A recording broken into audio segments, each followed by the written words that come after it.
Good morning, folks, and welcome to the Gallant Fuse Morning News for Monday, the 29th of July, 2024. My name is Colin, and I'm joined by Jack. How you doing today, mate? I'm good, mate. I'm glad to be starting the week with yourself and the listeners. I know. We were just chatting off air. You had a decent trip down to Birmingham for the game, albeit the football wasn't the best.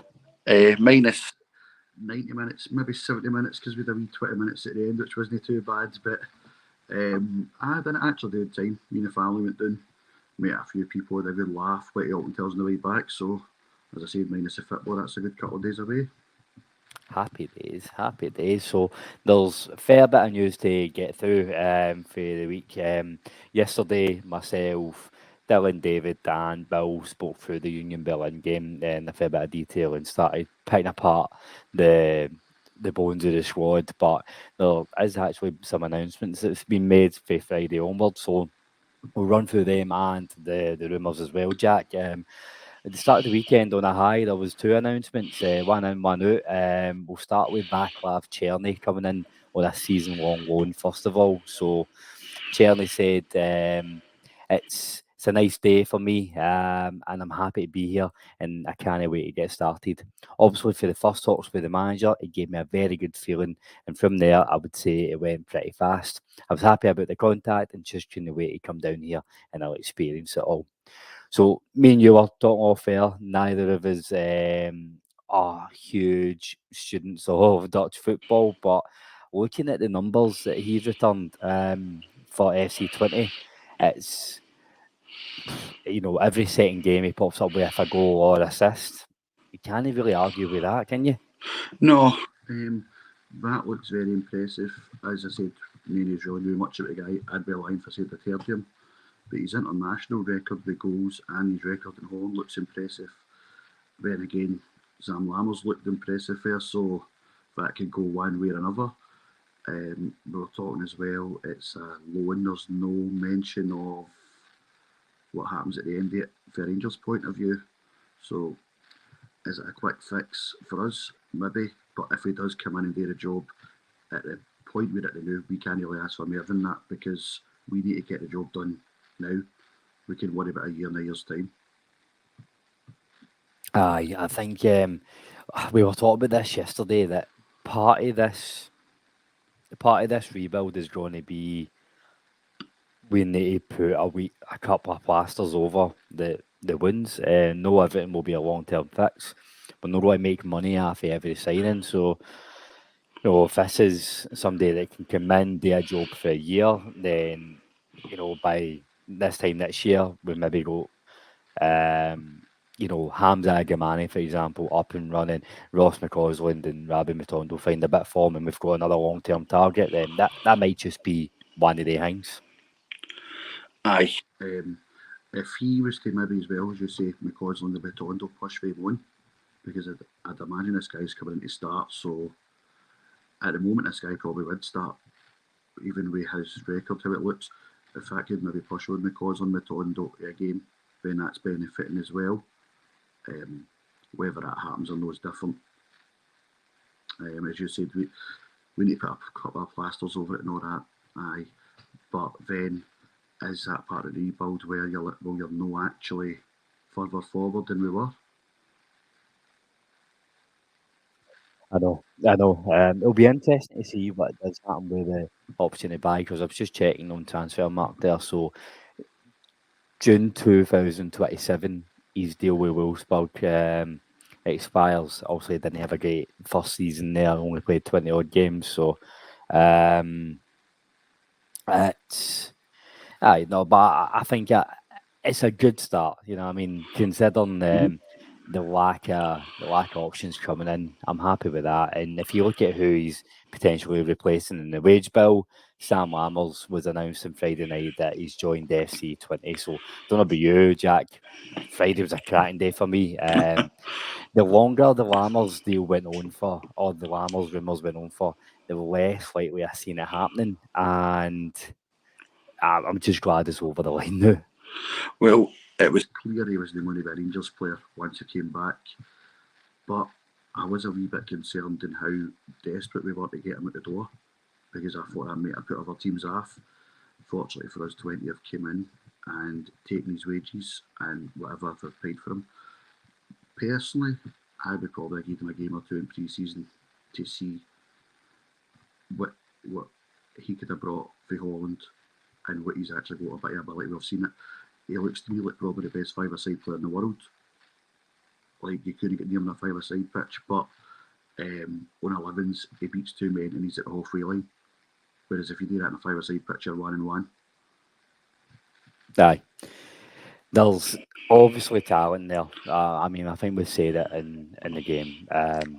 No, on this pod time and time again, but some players just don't fit in with a certain club or a certain league. So it's just got to be one of these. Thank you, all the best. Like, let's never speak of it again. Aye, but I've got a feeling his name's going to pop up quite a few times because I think he might like that Dutch league. And then if he's good there for a season, he probably gets his a move to another top league again. Italy, Spain. Because he's done that. Is it Italy and Germany? Sorry, he's played in and Seville as well. Mm-hmm. So he's managed to get his a couple of moves. I just don't want to come up. I don't want to come into the scenario where he scores 25 goals for SG20 next year, and fans start saying, "No, we shouldn't have let him go. We should have kept him." It happened with Josh Windass. You know what I mean? Aye. Sometimes there's players that don't suit us, or we just don't suit a certain system, and you can't run everything. You can't change everything for them, but there should be a way of going right. Well, there's got to be a way we get something out of these guys, but obviously it was time. Maybe he wanted to go as well. Maybe he wasn't happy here. Personally, I would have given him another shot, but I'm not the manager. It's not up to me. Well, before we move on, let's give a wee welcome return to James back your holiday, making your second appearance on the Gallant Few. Welcome this morning, mate. Aye, thanks very much, mate. It was good to get away and get a wee break and that. Spent some time with the kids and that. Because obviously you don't get to see them as much when you're working and stuff, so it's good to get away and get a wee break, mate, and get back to talk about the Rangers, mate. I know, and since you went away, Rangers have managed to find their shooting boots, scoring 4 goals, managed to sign a winger. So I don't know. Don't take offence. Maybe you should go on holiday more often, and Rangers should get some stuff done. Aye, not even it. But the next story will come to then. This has been dragging on for ages. Joan Jordan, and I'll be honest, James, I've been getting pretty excited about him, but stories came out for the Rangers Review and other newspapers last night that he doesn't fancy it. So after all the weeks of Rangers and Sevilla negotiating, eventually Jordan doesn't want to come. So the search for a midfielder continues. This is if he doesn't want to come, he doesn't want to come. But at the same time, I would have liked a player of his ilk. No, 100%, mate. I think he's the type of player that we needed in the middle of the park. We need somebody that's going to get in there and control the park. He's got a hell of a lot of experience. He's won a lot of stuff. And I think he was the type of kind of player that I think that Clement was also needing in the middle of the park. We're missing that kind of guile. We're missing that kind of guy that's going to be able to pick a pass and stuff like that as well and control the games for us. So obviously, as you said, Colin, the search goes on for a midfielder that's going to come in straight away. I don't want a squad player. I want somebody that's going to come in straight away, mate, and command a place and run the middle of the park for us, because for far too long we've let Callum pass back, run the games and stuff, which just sends me dual alley. I just don't understand why we give that guy all the time in the world. They go about him being this world class player when he's no. You give anybody any time, mate, they're going to be able to pick passes. So we need somebody that's going to come in there and just start to bully teams now, for me. Jack, we were talking about this on the live stream last night, saying just we're clearly in the market for a ball playing midfielder who's got experience at the top level.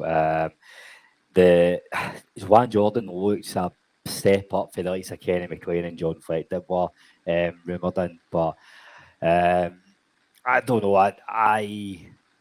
Something like this, I wouldn't mind waiting until like the middle of August or before the end of the transfer window comes in, because I think that central midfield position could make or break what we do in the league this year. I'd rather we wait and get the right person in than just rush in to get somebody in the next 2 days. Totally agree. He looks like the kind of player that would have walked right into the team. Kind of player we really need as well. I don't think he wants to make a move because that's the way it seems to sound. He seems quite happy where he is, maybe picking up his full wage, and they're wanting somebody to take him on loan to buy something. I don't think he even realises if he came here right now, he'd be like a main man in all these big games for us. And whether that says more about us as well, I'm not sure. And James makes a good point about when you play Celtic. I think Cal McGregor's a decent player. I think the other two midfielders at Celtic have got are really good. But if you allow McGregor all that time, then they two are going to run riot against us again. And I don't think since we let Aribo go have we had somebody that's pressed into McGregor's position for us to control the game, and that's how they've controlled the midfield in every game. Because if you're going to keep allowing McGregor the time, so he's not a bad player when he's got time, so it's probably race players, right? But the midfielders next to him, like O'Reilly and Tatati, are going to destroy us in this season if we don't get somebody to start pressing into that position. Aye, and we've had players with limited limited physical availability in the last couple of years. I mean, Tom Lawrence, he's done all right in pre-season, but he was a ghost of Tom Lawrence towards the end of last season. He couldn't run to 5 yards. John Lundstrom was the same. We do need a wee bit of physicality, and we need players to be like available and up and running, even if that means that we do maybe gear up a bit of like the technical ability. I think we need to start fair good physical place. Starting with you, Jack, first. Jose Cifuentes off to Greece, apparently. So there's a few clubs linked. I think the most realistic one is Aris Thessaloniki. I probably butchered that pronunciation. If we get any sort of fee for him, man, like Colin has done a fucking wonder. Aye, he's no want to come back here. We don't want him back. We're as well just getting any kind of fee in. If it was like 600 or 700 grand, just get it done. That's probably what a realistic fee would be. I actually thought when he first came in, I think it was at Livingston at home, he scored a good goal and it got disallowed with the VAR. And then he had a decent game against Servette away in the Champions League. And then we played PSV away. He had an absolute nightmare and never recovered. Didn't look like he wanted to be here. I think Aberdeen game, we lost 3-1. He was one of the main culprits. It genuinely went hiding. I know that gets hit a lot with people like done this, done that. He genuinely went hiding in that game. I'd just get him out because he's probably on a decent wage as well. So if these Russian guys are into Cyprus and putting the money into these teams, I'd be offered that for anybody we want to get rid of until they find out they're not that good and don't annoy us again for players. I don't want to get too political, but all these Russian boys buying Cypriot clubs, there's something dodgy going on there, isn't it? That's aye, but that's we'll no verge into that. We'll end up getting ourselves banned for YouTube. But James, like, see, we moving guys on, like we just touched on Lammers at the start of the pod. Golson, he'll be announced for Aris Limassol the next couple of days. If we get Jose Cifuentes off the books, and we're starting to free up a lot of wages, and I don't know if we did. Like this week can look massively different for what it looked last week. I mean, it's very easy to get up too high and too low in pre-season. Last week, I was probably leading the charge for the pods, being just a miserable old git, just saying that no good enough. We're going to like derail the season, but a lot can change in a few days, can't it? It can, mate, but I don't think you're the only one that was obviously feeling that way because it just felt as if it was going to go back, mate. When we were back in the old divisions, it was a chore, if you know what I mean, trying to get up to talk about Rangers. But now it does seem as if we're moving in the right direction. Going back to Cifuentes, I think he could have got a £50 golf bag that could have done a better job than that guy in the middle of the park for us. He just looked as if he had no idea what he was coming into. Again, thanks very much, Michael Beale. That guy just, I don't know, butchered anything, mate, that we ever had for me. But it's looking a wee bit better now, mate, and I think when Clement gets his own men in, I think you'll see a different kind of style of play. But I would hope anyway when he gets his own guys in, because then it's you can judge him on this team. You couldn't judge him on last year. I think what he done when he first came in last year was absolutely tremendous to get me to go out of the players to begin with, but it showed at the tail end when the business end of the season started to kick in that the players weren't good enough. So for me, it's obviously looked a wee bit better, and I just hope now that we start to get the 3 or 4 bits of quality in for me. But what I would also be doing, I know if I was coming on, and obviously not I know he's high up in the managerial thing that careers and stuff like that. But for me, mate, I would be going after see your boys like Lennon Miller at Motherwell. I watched a wee bit of that game yesterday, and the range of passing that boys go is absolutely phenomenal. He was picking out 40, 50-yard passes right onto people's feet.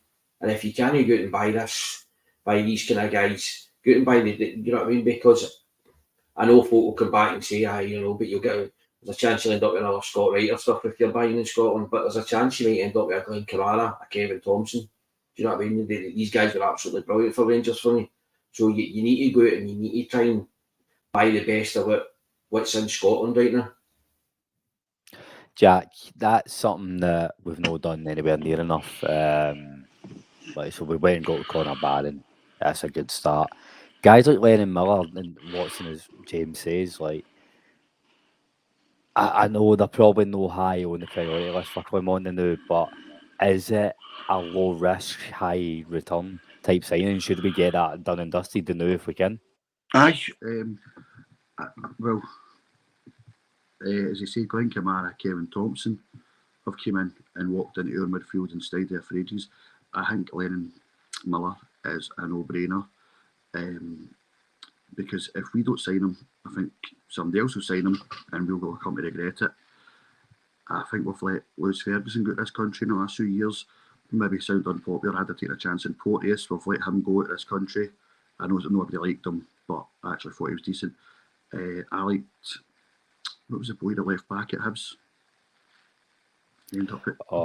He's played for a couple of teams abroad and he's decent. Josh Doig.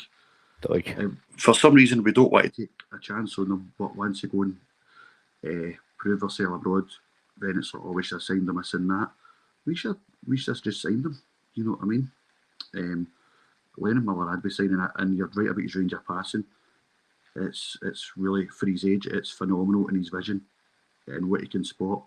If we had wingers like Cerny or Matondo who want to make his runs right away, he'd spot it, or he'd play the pass and make him chase it right away. See, with the type of players that we're signing, so we've got Cerny on loan. It's very unlikely right now. Like Wolfsburg won't let him go for cheap in the next season. We were trying to get Joan Jordan on loan as well for a year. So I was saying this earlier on, Jack. We don't need to. No, every signing has to be a long-term investment. You know, see when you're rebuilding, sometimes you can afford to bring in maybe an older, experienced head just for 1 or 2 years and let the likes of, I don't know, Connor Barron, Lennon Miller settle into their roles and start to build for the future. But there you go. Also, as you say, well, Gerrard's first season, you would say that Davis and Defoe will end up being longer than they should have. You'd have thought it would have been short-term guys to go right into the team.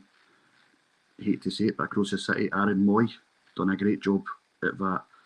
We should be looking to get a guy in who, he's no real long-term, but he just comes in for a year.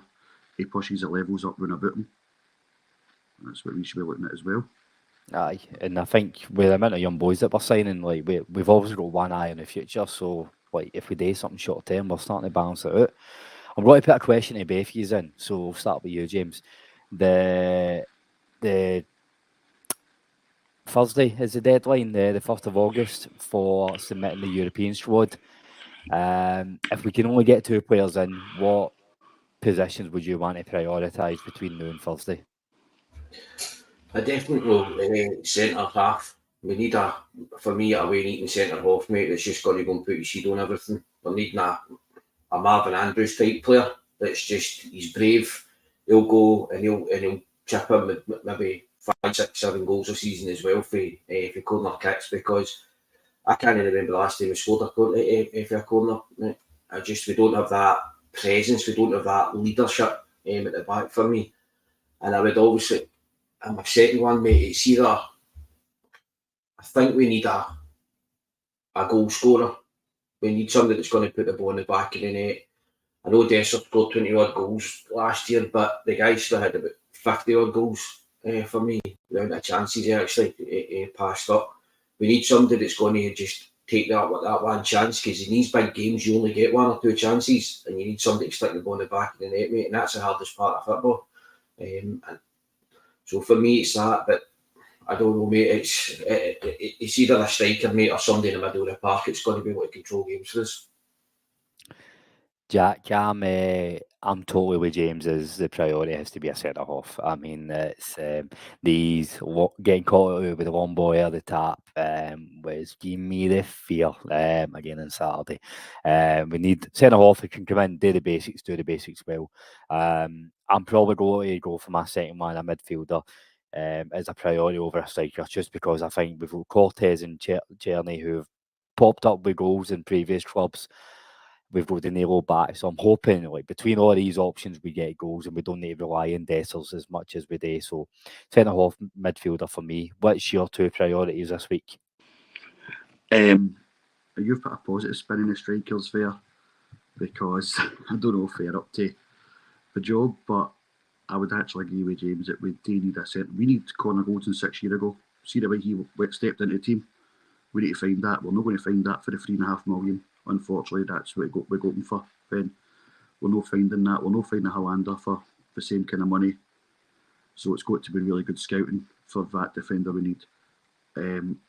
I would say up front, but then I'm worried that see if we were to play Dynamo Kiev with that midfield. Well, I wouldn't want to play Celtic with that midfield at the moment, and I probably think Kiev are probably a better team than Celtic, technically. I'd probably just say a midfielder, because we'd maybe get away with hoping that maybe a Matondo or a Cortez could put one in the top corner like they can do once every so often. Even a Scott Wright, it's a lot to be depending on, relying on at this stage. But you've put it to us, we need two, if we were to pick two, but really we do need more than two positions filled going into this level. Aye, before the listeners jumped in my throat, totally agree with Jack. We need more than two, but I think if we could get two in by Thursday, the way it's been going so far, I think it'd be a good start to the week. So don't worry, listeners. I'm not saying two players in, and that's the squad done and dusted. But we do need something in for start of August. And James, like the last point we'll come to the day is Rangers have been drawn at home to, I say home in inverted commas, to St Johnstone in the second round of the Premier Sports Cup. So that game will be played in the weekend of the 17th or the 18th of August. So given we've got Hearts in the opening game, we've then got a European tie in the 6th of August. We've got Motherwell and on the following Saturday, 10th. On the 13th, we've got the European return leg, and then the Cup on the 17th, potentially. That's 5 games in 2 weeks to open the season with a kind of haphazard squad. It's going to be all guns blazing come August, isn't it? That is, mate, and that's when I think you'll see Colin earning his money. I'm just hoping now that he does go out and strengthen this squad. He knows he certainly needs to bring players in, and he will, obviously, after seeing us in pre-season. I fully expect that he will get another 3 or 4 players in. I don't know whether that'll be this week and whether they'll be ready for Saturday. We've still got that other young boy that we've not seen. I don't know what is it. He's still waiting on a work permit or something like that. Hamza Gamani, the Moroccan boy. Aye, so he's obviously got to be another option. Again, 19-year-old, is he going to be a guy that's just going to come in straight away? I'm hoping he's going to be one of these 19-year-olds that comes in and he's got no fear. You know what I mean? He's just going to come in, hit the ground running and start bagging the goals in for us. Jack, I don't want to be complacent or sound arrogant here, but maybe the European ties aside, Hearts is a hard opener, but at home, at Hampden and Motherwell, at Hampden and St Johnstone, you like to think with they two and even Hearts opening, we've still got good enough players we should be able to, get through these games while we're still rebuilding the squad. I don't want to sit here in a week's time and look silly, but I seen Hearts result at the weekend. They lost 3-0 to Fleetwood. and we normally take care of Hearts at Tynecastle, and we're disappointed, even with our current team, if we didn't win there. The Hampden games are a bigger concern for me because there is, apart from having more fans, there's no home advantage in it. When we play Ibrox, seeing the ball goes at the park, it goes in right away. It's closed in pitch. See at Hampden, you're waiting. I've seen it for the last few years. The ball goes out, our throw in takers, whether it be Barisic or Tavernier, are standing waiting 30 seconds sometimes to get the ball back in.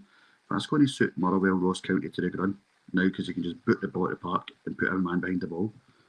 Hampden, to me, I mean, I've made it clear how unhappy I'm with this situation. And then with a cup game, which I did find funny yesterday, as soon as it was announced, the cup game, it was instantly posted that this game will be at Hampden. I'm like, oh, they know they need to sell tickets for this one. We've made a right mess getting a home draw here. And that would be no a great crowd even at Ibrox, a home game against St Johnstone. That's if we were to get maybe not have the best start of the season, this is going to be a nightmare for them selling tickets for that game.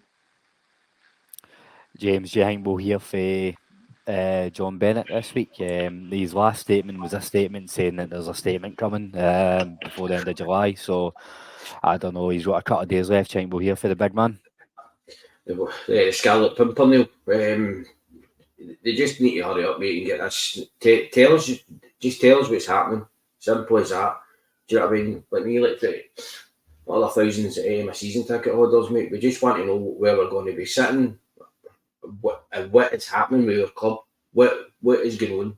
Simple as that. We're all adults. Just tell us what's happening, and we'll be quite happy to obviously, you know what I mean, we support the team again. But we just need to know what's going on because this obviously says that we're going to find out. This is us now at the end of July. Our first game is in what now, about 13, 14 days now at Hampden, and we still don't know what's happening and or where we're going to be sitting. Aye, and you said there, if they let us know, we'll be happy to go and support the team. See, even if we're not happy with what he tells us, and that's part and parcel of being the Rangers chairman. I don't think you can shuck away for it. Like he's taking the job. He knows it is. He knows the responsibilities. He says like when he first moved into that role, he says he was aware of the task ahead. You need to take the good with the bad. And Jack, I'll let you opine on this, but aye, it's something he just has to take the bull with the horns and deal with it. Well, he has to. I mean, we pay enough money for season tickets, my jails, the whole lot. We don't like. I really don't like the fact we're going to Hampden, but sometimes you need to go on with it. It's up to you whether you actually go or no. I don't blame people who says I'm not going there. I go enough times for semis and finals, and it's not even that enjoyable without making it every week. And then the Whites now panned out with this cup draw. That's 4 games in 2 weeks going to Hampden. I know people are just going like, no, I'm not doing that. We really need to hear, as you said, if it's good news, bad news, that's why he's getting the big bucks. You know what I mean? To tell us what's going on. This is, I know what to compare it, but this is like getting to the point like when Craig White first came in, we had nobody heard from him, what we were spending, our first transfer window under him. We never heard a word. It's not as big as that, but I think people are probably just as angry as they were back then because they're not hearing it at all. Statements about upcoming statements is no good. That's a politician's answer to deal with it. Not how we should be doing it. And as James said, we're adults, we'll go on with it. If we go to have tell we're doing this, doing that, we'll go on with it. I mean, I sit in the governing rear, I'm on the halfway line. I'm not being funny, but I don't want to get put in the west stand behind the goal. You know, this is an absolute shambles of situation. There's 5 years that go together and all sit together. We don't know if that's going to be happening. If no, we'll go on with it, but we just need to know.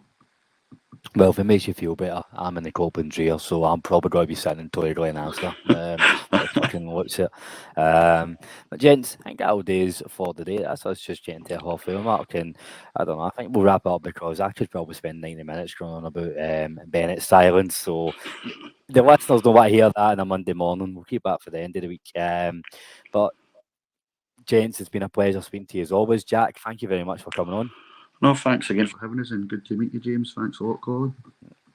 James, good to see you back, nice and refreshed after your holiday. Thanks for coming on, mate. Not a drama. Always good to talk about Rangers and again. Nice to meet you, Jack. Cheers, Paul. Yes, and listeners, we'll be back tomorrow morning. We'll be on the same time every day this week. So until then, have a cracking Monday and we'll speak to you soon.